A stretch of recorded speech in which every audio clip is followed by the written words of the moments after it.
Hello viewers, स्वागत है आप सभी का एक बार फिर से आपके अपने विश्वसनीय यूट्यूब चैनल पर। मैं इंजीनियर नरेश कुमार आप सभी के लिए एक और जो है इंजीनियरिंग ड्राइंग की जो है मल्टी चॉइस क्वेश्चन की जो है आपके लिए वीडियो लेकर हाजिर हूँ। तो साथियों, जैसे कि आपको बताइए कि जो आपके मंथली टेस्ट चल रहे हैं, तो मई महीने के मंथली टेस्ट का शेड्यूल भी जो है जारी कर दिया गया है हरियाणा जो है औद्योगिक प्रशिक्षण विभाग के द्वारा। तो उस टेस्ट के क्रमवार जो इस महीने का टेस्ट होना है, उसमें जो आपका ड्राइंग का जो चैप्टर आना है मल्टी चॉइस क्वेश्चन का ऑनलाइन, तो 1 जून को आपका होना है दोपहर को।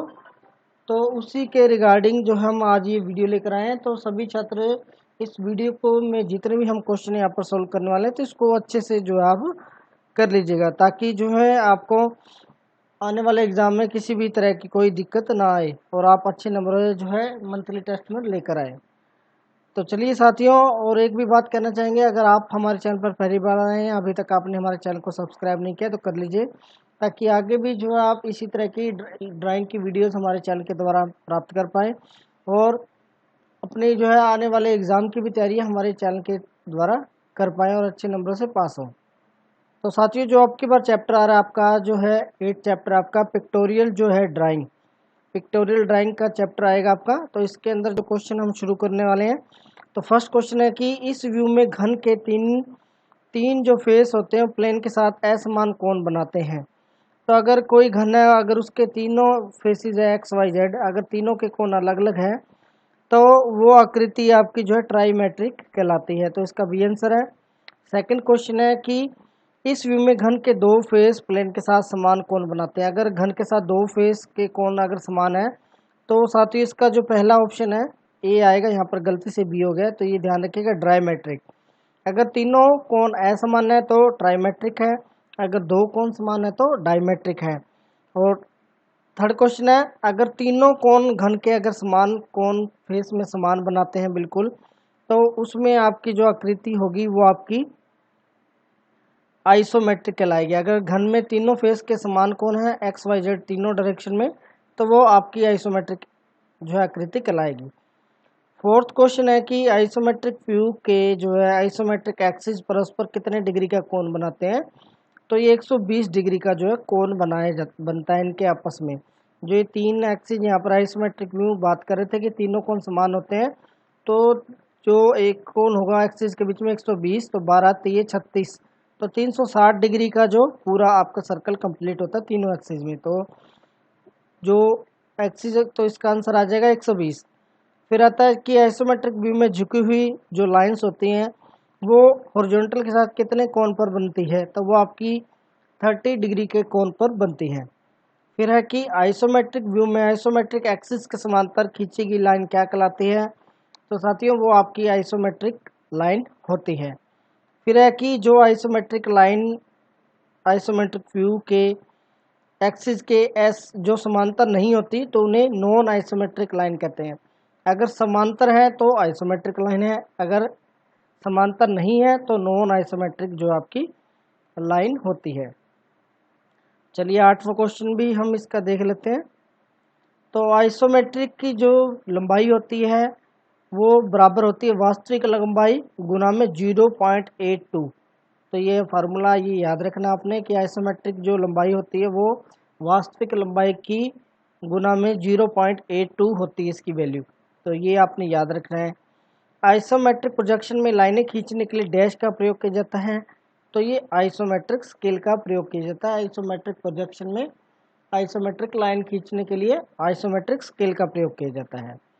फिर वृत्त का जब हम आइसोमेट्रिक व्यू बनाएंगे, तो वृत्त की आकृति जो किस तरह की दिखाई देगी, तो वो दीर्घ वृत्त दिखेगी, अंडाकार आकृति आपकी, जिसको हम इलिप्स बोलते हैं।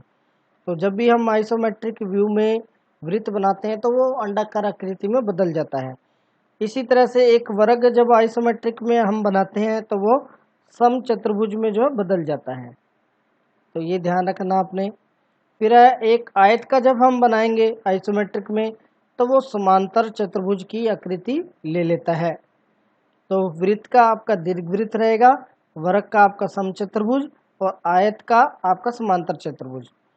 फिर है आइसोमेट्रिक व्यू में प्रोजेक्टर होते हैं, वो प्लेन ऑफ प्रोजेक्शन के लंबवत होते हैं, परपेंडिकुलर होते हैं, प्लेन के प्रोजेक्शन के लंबवत में, तो ये आपने ध्यान रखना है।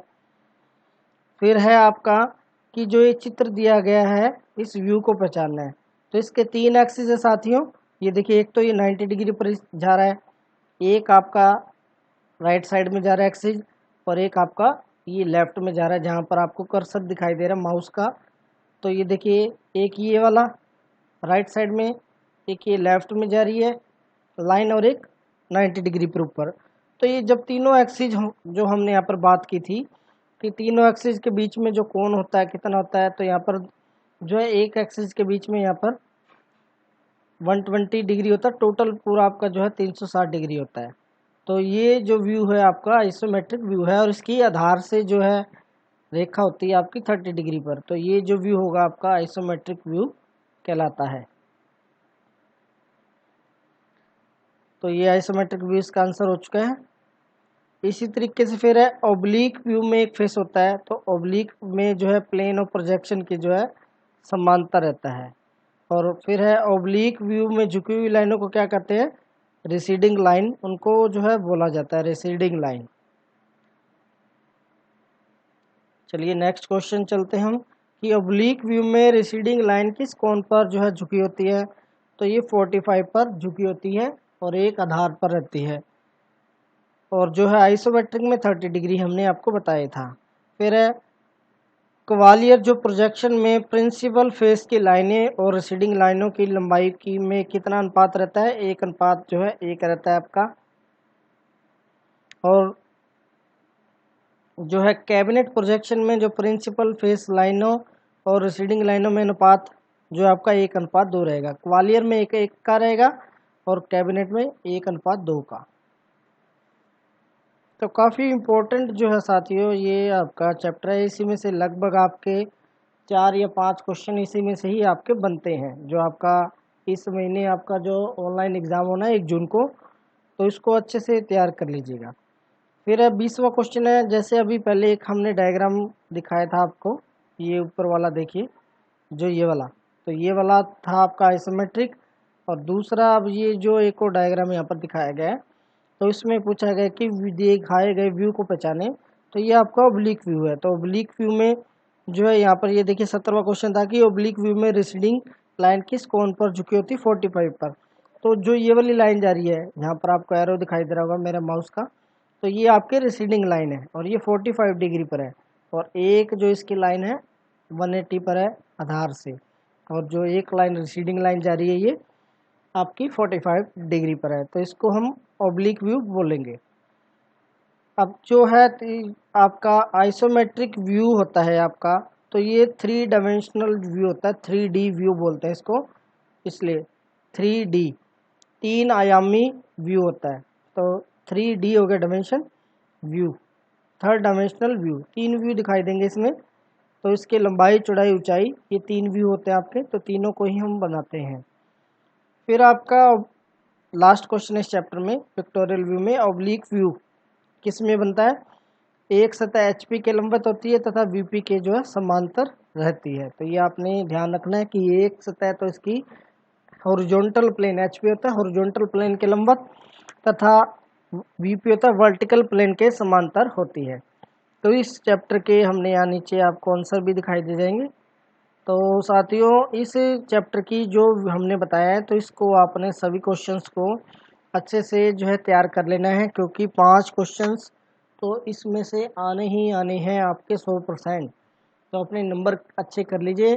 और जो है प्रीवियस जो टेस्ट होता है उसका रिजल्ट भी आ चुका है, तो आपने अपना स्कोर चेक कर लिया होगा कि कितना आपने इंजीनियरिंग ड्राइंग में क्वेश्चन में आपको प्राप्त हुए हैं। तो साथियों अगर कम आए तो इस बार पूरी कोशिश कीजिएगा और सभी बच्चे जो है टेस्ट को ज़रूर कंडक्ट करें। तो साथियों दी गई वीडियो अच्छी लगी हो तो लाइक शेयर ज़रूर कीजिएगा, और चैनल को सब्सक्राइब नहीं किया तो फटाफट कर लीजिएगा, ताकि आगे भी जो है इसी तरह की लेटेस्ट वीडियोस आपको हमारे चैनल के ऊपर मिलती रहे। मिलेंगे अपनी नेक्स्ट वीडियो में इसी तरह की और लेटेस्ट अपडेट के साथ। जय हिंद साथियों।